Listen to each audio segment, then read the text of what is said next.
चलिए, हमारे मध्य में श्री आशीष जी त्रिपाठी घाटमपुर से बहुत अच्छे कथाकार हैं और ज्योतिष के बहुत अच्छे मर्मज्ञ आचार्य हैं। आपसे भी निवेदन होगा अल्प समय में अपनी बात रख करके समाज को एक दिव्य दिशा प्रदान करने का आप काम करें। बहुत बहुत साधुवाद।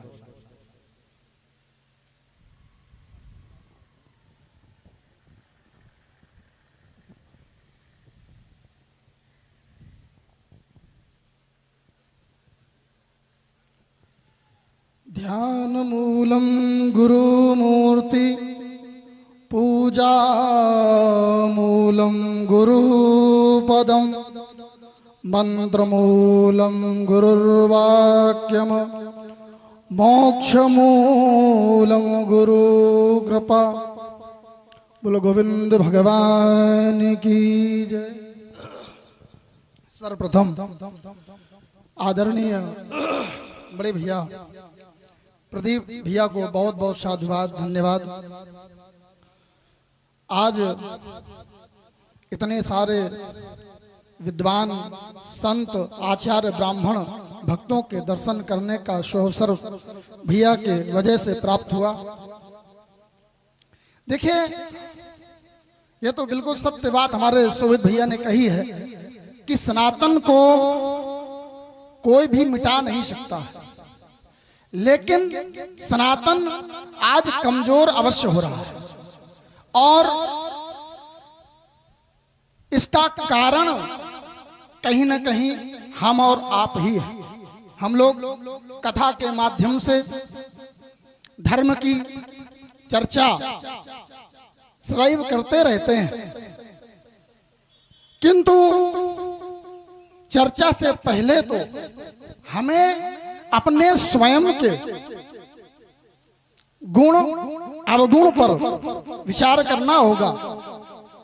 हमारे सद्गुरुदेव भगवान कहा करते हैं कि ब्राह्मण वही जो चौकी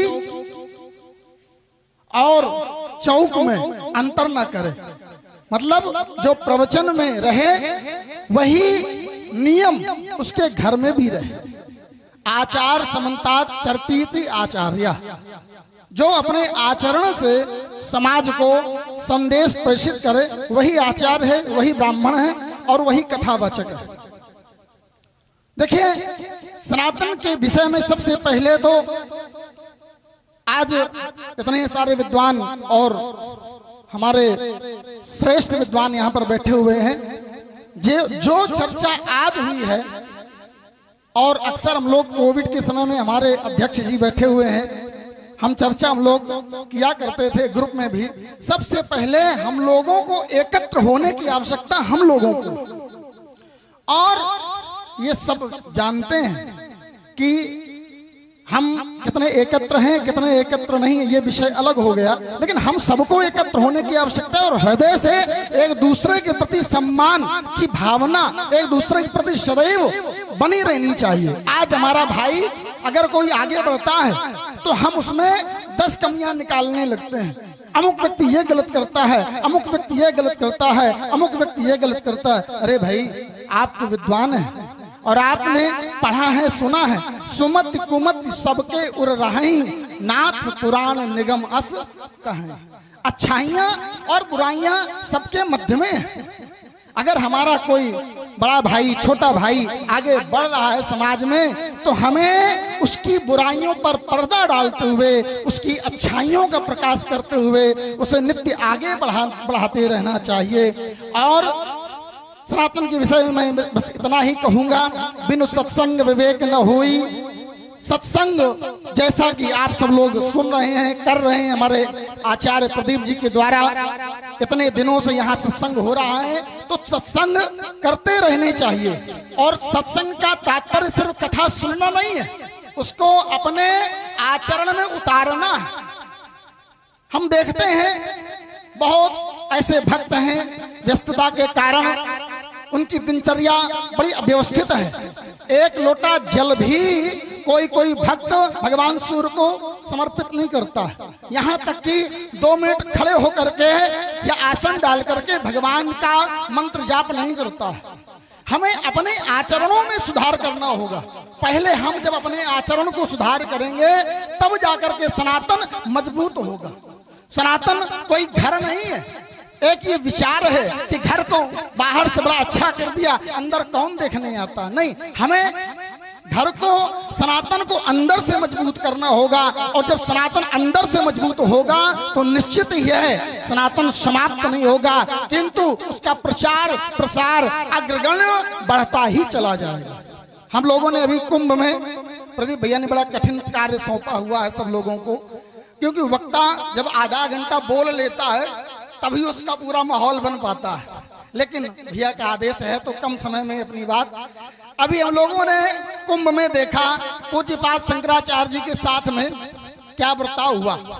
सब लोगों ने बहुत विरोध भी किया, लेकिन कुछ लोगों ने, क्योंकि हमारी कथा अमुक जगह पर होती है, तो अगर हम विरोध करेंगे तो हो सकता है हमारी कथा अगले वर्ष ना हो। हमारा अमुक व्यक्ति यजमान है, या हम सरकार के पक्ष विपक्ष में बोल जाएंगे तो कहीं ऐसा ना हो। अगर ब्राह्मण का, संत का और हमारे सर्वश्रेष्ठ अग्रगण्य हमारे अभिभावक शंकराचार्य जी का अपमान होगा तो सामने कोई भी व्यक्ति क्यों ना हो उसका हम सम्मान नहीं करेंगे।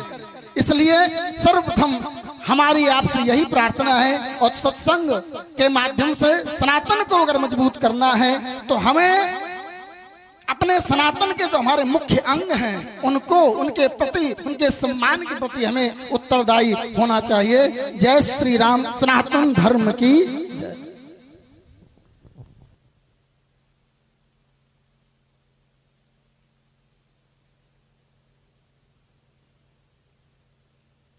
बहुत बहुत साधुवाद है आशीष भैया जी का, जिन्होंने बहुत अच्छी बात अंत में बड़ी अच्छी बोली है कि हम उनका वास्तविक तौर पर विरोध करना ही चाहिए।